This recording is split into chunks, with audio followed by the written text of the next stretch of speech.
Le Loch Ness, aux eaux sombres et mystérieuses, est le plus grand lac d'eau douce de Grande-Bretagne.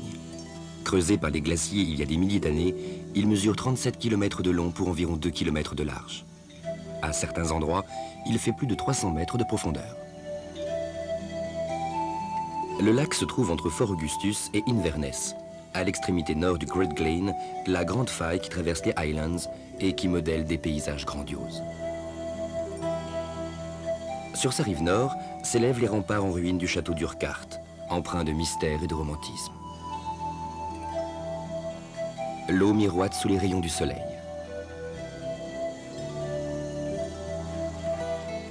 Mais sous la surface, les eaux glacées sont noires de la tourbe des collines environnantes. En dessous de 15 mètres de profondeur règne une obscurité totale, que même les lumières d'un sous-marin ne peuvent transpercer.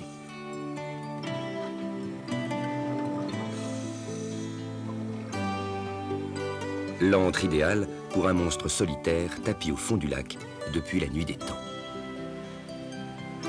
Depuis le Moyen-Âge, on raconte que des sirènes et autres créatures aquatiques peuplent les eaux du lac. Au VIe siècle, Saint-Colomban, un missionnaire irlandais envoyé en Écosse, se serait retrouvé face à un animal monstrueux qui l'aurait expédié tout droit en enfer. Au XVIIIe siècle, la construction d'une route militaire sur les bords du lac aurait tiré deux créatures cauchemardesques de leur sommeil. Au siècle suivant, on mentionne des animaux ressemblant à des salamandres géantes. La plupart des habitants de la région ont toujours été convaincus que le Loch Ness abritait un être étrange. Deux routes suivent les rives du lac. Au sud, la route militaire du général Wade, construite au XVIIIe siècle. Au nord, une autre route qui borde le château d'Urquhart reliant Fort Augustus à Inverness. En mars 1933, John Mackay et sa femme, gérant d'un hôtel à Drumnadrochit, rentrent d'Inverness en voiture par la route du Nord. Mrs. Mackay aperçoit soudain une énorme masse noire qui ondule dans l'eau. Au moment où elle commence à se remettre de ses émotions, elle voit deux bosses noires qui se déplacent sur le lac, montant et descendant, avant de s'enfoncer au milieu d'une grande gerbe d'eau.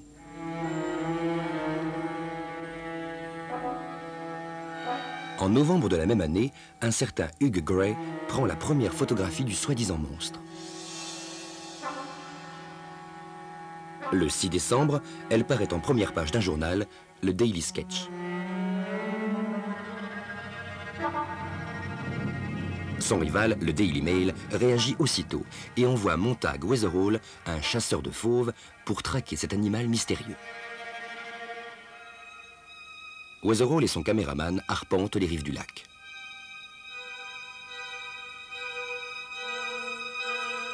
Très vite, notre intrépide chasseur découvre une série d'empreintes intrigantes. Il est prêt à mettre sa main au feu qu'elles sont authentiques. Les empreintes sont envoyées à Londres sous étroite surveillance.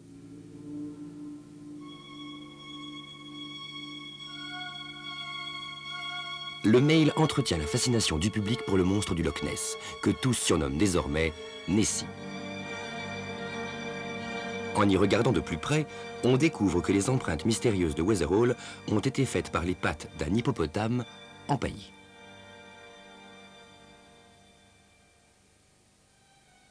Au printemps 1934, une nouvelle photo est publiée.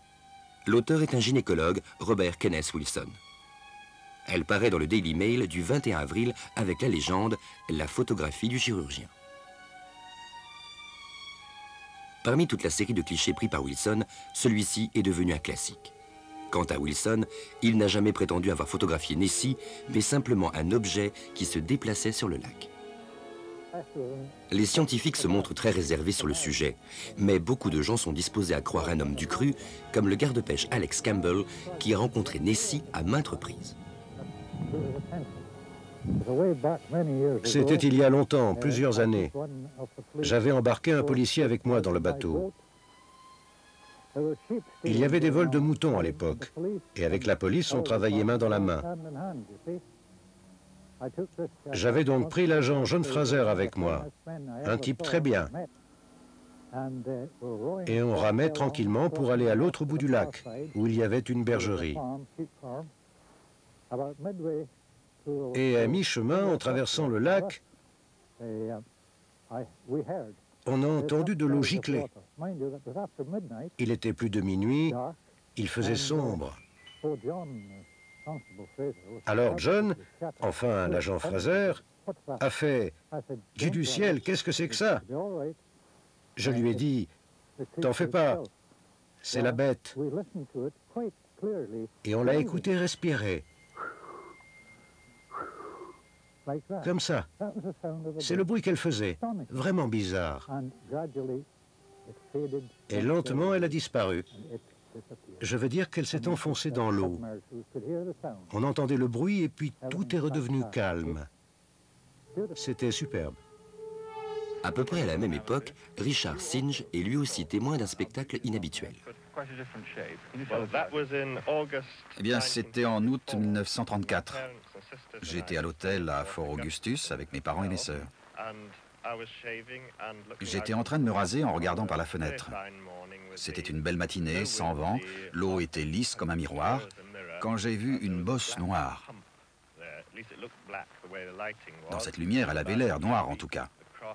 Elle faisait au plus 1 mètre de long et dépassait d'une trentaine de centimètres au-dessus de l'eau, à environ 500 mètres de l'hôtel. J'ai appelé les autres et tandis qu'on regardait, elle a commencé à partir vers le nord. Je dirais environ 25 km/h, parce qu'on l'a suivie. On a pris la voiture et on l'a suivie sur 3 km le long du lac. Synge a même croisé d'autres témoins. Il y avait des ouvriers près du pont de Fort Augustus, on leur a montré, et ils ont regardé comme si c'était tout à fait normal. Ils ont dit « Oh, c'est le monstre ». Un fait ordinaire, quoi. Chacun y va de sa théorie sur le monstre du Loch Ness. Mais la majorité des descriptions ont un air de famille. Peut-être à cause des photographies du chirurgien. Le long cou, la tête de serpent, les bosses et la peau d'éléphant reviennent sans cesse. Le monstre est devenu la coqueluche du public comme des médias.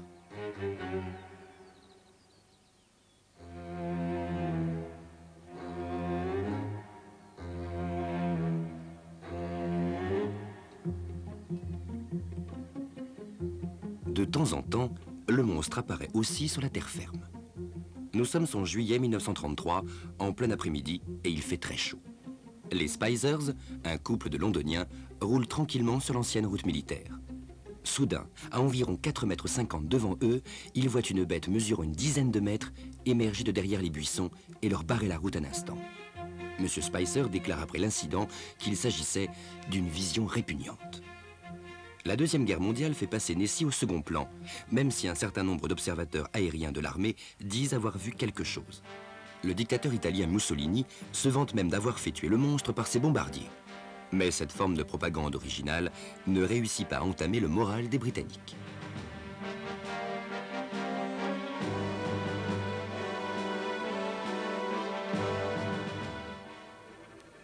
Dans les années 50, une avalanche de témoignages et de photographies relance l'intérêt du public pour le secret du Loch Ness. Le château d'Urquhart devient célèbre en juillet 1955 quand Peter McNab, un banquier de l'Ayrshire, photographie une forme ressemblant à une énorme créature noire nageant à la surface. En 1958, la BBC organise une chasse aux monstres au même endroit.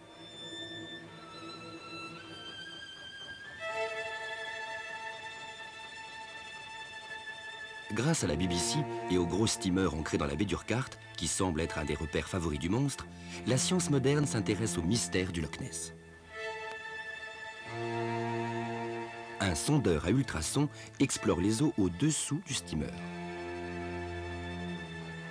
Sur le pont, Raymond Baxter, un présentateur volubile, se retrouve à la tête d'une armée d'hommes-grenouilles et de toute une batterie de projecteurs et d'appareils photo sous-marins.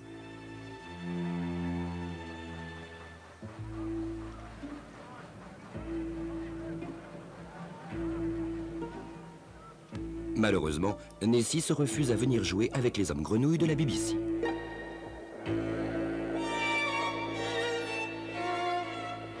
Un habitant du coin, Lacan Stewart, a plus de chance. Il réussit à photographier le monstre.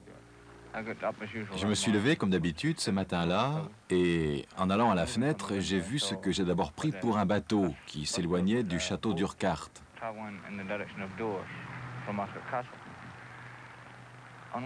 Quelques secondes après, j'ai vu quelque chose d'autre apparaître juste derrière. C'est là que je me suis dit que ça devait être le monstre. Vous y croyez? Non, j'ai attrapé l'appareil photo sur le buffet et j'ai appelé un ami qui était chez moi pour lui montrer le monstre.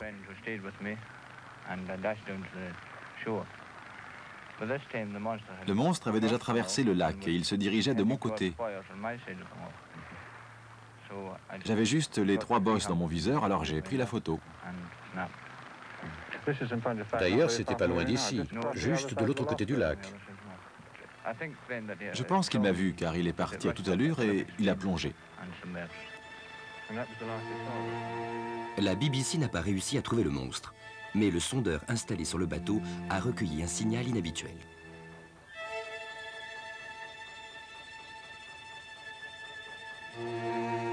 Devant la nouvelle caméra de la BBC, Baxter décrit comment le sondeur, conçu pour aider les chalutiers à localiser les bancs de poissons, peut aussi repérer des petits objets isolés. Cela tombe très bien. Trop bien peut-être.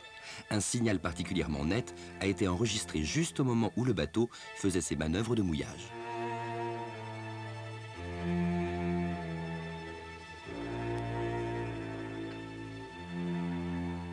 Quand le technicien responsable de l'appareil doit l'identifier, il est incapable de le définir précisément.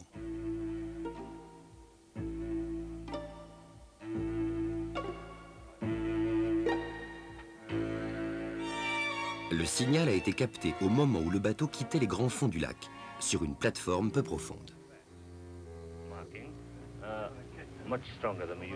Le signal est beaucoup plus important que ce qu'on a pour les poissons du coin d'habitude. Je ne saurais pas trop dire ce que c'est. L'objet signalé était en train de s'enfoncer au moment où le bateau s'approchait. Selon une hypothèse scientifique, il pourrait s'agir de plésiosaures, une espèce de dinosaure marin disparu il y a 65 millions d'années. Mais certains d'entre eux auraient-ils vraiment pu survivre et s'installer dans le lac à la fin de l'ère glaciaire?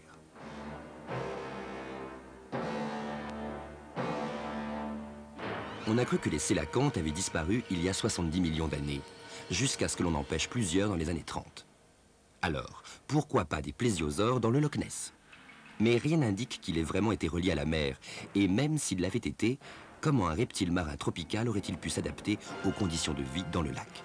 Et comment les poissons du lac pourraient-ils continuer à se reproduire avec une vingtaine de prédateurs affamés sortis tout droit du Jurassique?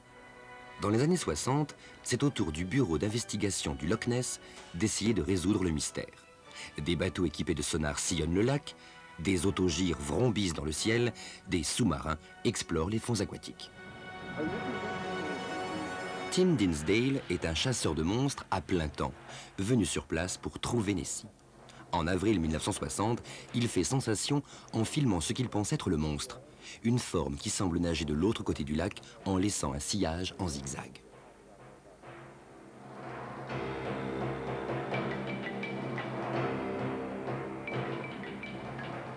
Dinsdale est convaincu que seule une partie de la créature apparaît sur son film, le reste étant immergé. S'il s'agit effectivement d'un animal comme le plésiosaure, sa description dépend de l'emplacement du témoin et de la position de l'animal dans l'eau. Tim Dinsdale a vu une forme qui ressemblait à un bateau retourné qui s'éloignait de lui, en direction de la rive nord du lac.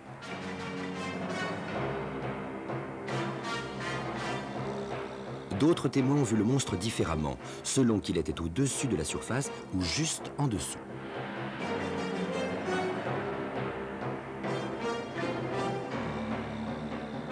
Si l'on rassemble les centaines de témoignages visuels sur Nessie, la majorité d'entre eux décrivent un animal proche du plésiosaure et vont donc dans le sens des chasseurs.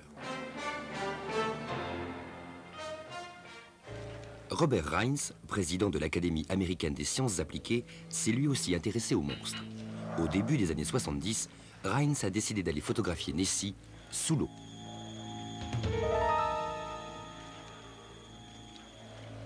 Comme la BBC, il choisit la baie d'Urquhart. En 1972, il fait appareiller 2 bateaux, équipés d'un système avec des appareils photo stroboscopiques reliés à un sonar. Le sonar doit signaler la présence du monstre et déclencher l'appareil photo dont le flash illuminera Nessie. Voici le résultat enregistré par le sonar et les appareils photo sous-marins.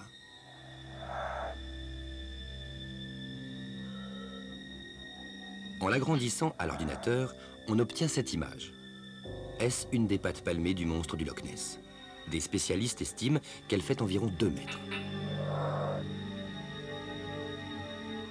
3 ans plus tard, Rhines réussit à prendre 2 autres photographies du monstre. La première montre une tête qui rappelle une gargouille. Sur la deuxième, on voit ce qui pourrait être le haut du corps de l'animal, son cou et sa tête. Mais que l'on soit sous l'eau ou au-dessus, l'appareil photo peut tricher et nos yeux nous trahir. À une certaine distance et dans certaines conditions, un morceau de bois, un tronc, un cheval mort ou un cerf en train de nager peuvent se métamorphoser en monstres. Il pourrait aussi s'agir d'une loutre remontant à la surface. Était-ce une loutre que les Spicers ont vue sur la route au cours de l'été 1933? La brume de chaleur qui s'élevait du goudron a pu altérer la taille et la forme de l'animal. Le naturaliste Peter Scott a démontré combien il était facile de créer l'illusion d'une créature étrange se déplaçant dans l'eau.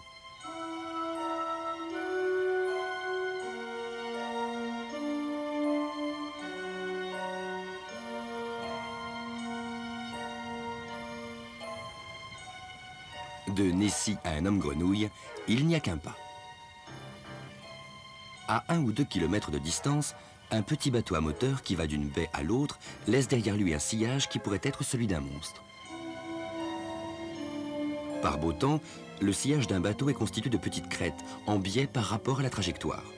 On pourrait les confondre avec une série de bosses qui se déplaceraient au-dessus de la surface. Le sillage d'un steamer peut berner un observateur peu attentif. Les sceptiques font remarquer que de nombreux témoignages plus ou moins récents pourraient s'expliquer de la sorte.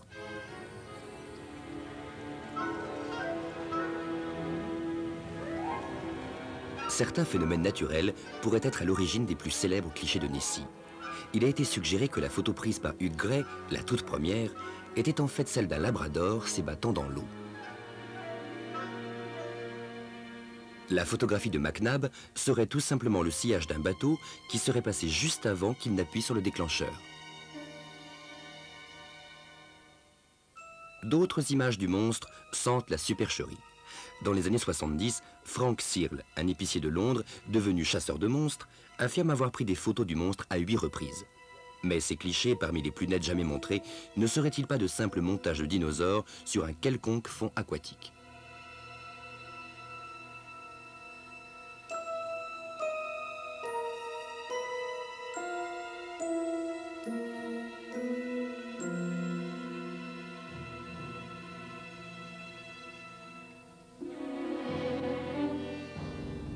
Reste le chirurgien. Robert Kenneth Wilson a toujours soutenu qu'il ne croyait pas à l'existence de Nessie. En 1994, ces célèbres photographies se révèlent être un coup monté. Christopher Sperling, un ami de Wilson, qui l'a aidé à monter la supercherie, affirme à la presse que Nessie a été modelée dans du mastic et placée sur un petit sous-marin mécanique. Apparemment, Wilson a été surpris par un garde-pêche après avoir pris des photographies. La preuve a été sabordée et gît aujourd'hui quelque part au fond du lac, sous à peine 1 mètre d'eau. Par ailleurs, Christopher Sperling était aussi en rapport avec le chasseur Montague Weatherall. Les films ont eux aussi posé plus de questions qu'ils n'en ont résolu. Celui de Tim Dinsdale a été analysé par une équipe de reconnaissance de la Royal Air Force qui l'a décrit comme un objet animé. D'autres y voient un petit bateau à moteur appartenant à un fermier de la région.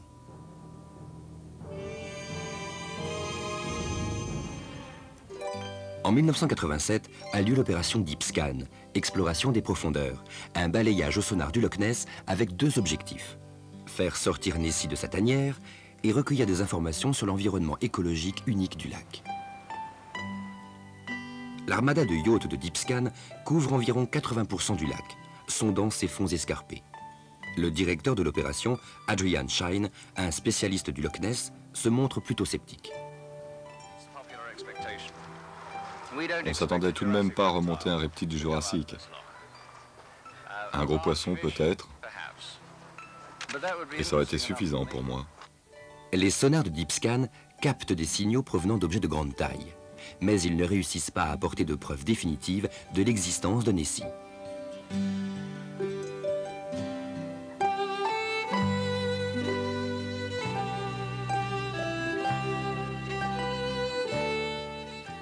En revanche, l'une des découvertes de l'opération remet sérieusement en cause les photographies prises par Robert Rhines dans la baie d'Urquhart en 1975.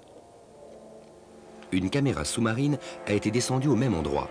L'eau n'était pas aussi profonde que Rhines l'avait affirmé. Et il y avait bien là quelque chose en dessous, au milieu des anguilles qui glissaient dans l'eau. Voici la photographie de la soi-disant tête en forme de gargouille du monstre. Et là, exactement au même endroit, se trouve une souche d'arbre en train de pourrir qui ressemble fâcheusement à la tête en question. Mais il n'empêche, des témoins continuent de se manifester. En 1994, un couple de Canadiens filme au caméscope d'étranges remous à la surface du lac.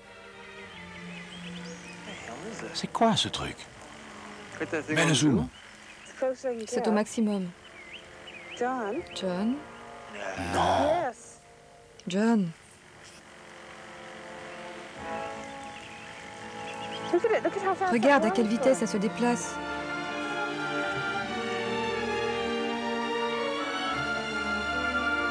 Les jeux d'ombre et de lumière sur le lac sont toujours aussi envoûtants. Mais séduit par la magie du lieu, on peut aisément imaginer une créature mystérieuse nageant juste en dessous de la surface.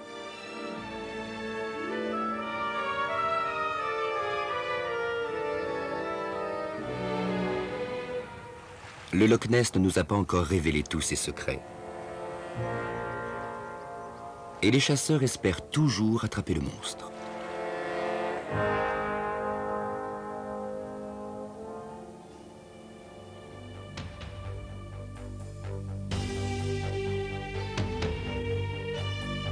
Des recherches sur une grande échelle et les sonars les plus modernes ont été incapables de fournir une preuve concrète de son existence.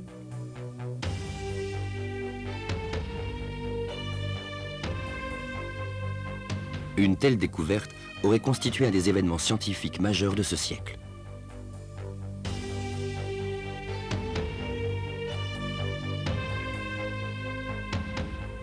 Est-il possible que des témoins apparemment dignes de foi, comme Richard Synge, alors futur prix Nobel, Peter McNab et Lacan Stewart, aient vu un monstre d'une autre époque?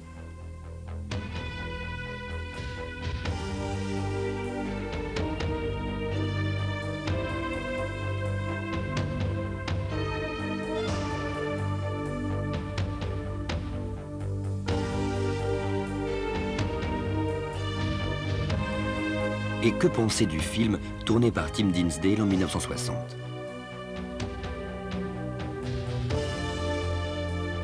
Sommes-nous simplement manipulés par d'habiles farceurs comme Robert Kenneth Wilson?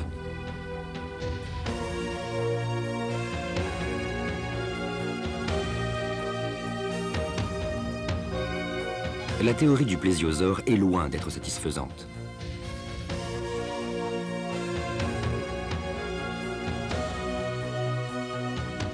Mais de quel autre animal pourrait-il s'agir?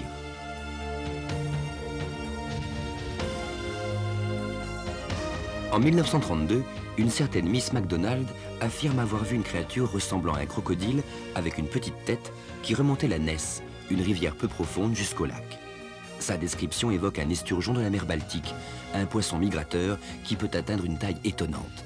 Les premières légendes du Loch Ness font d'ailleurs référence à un poisson étrange.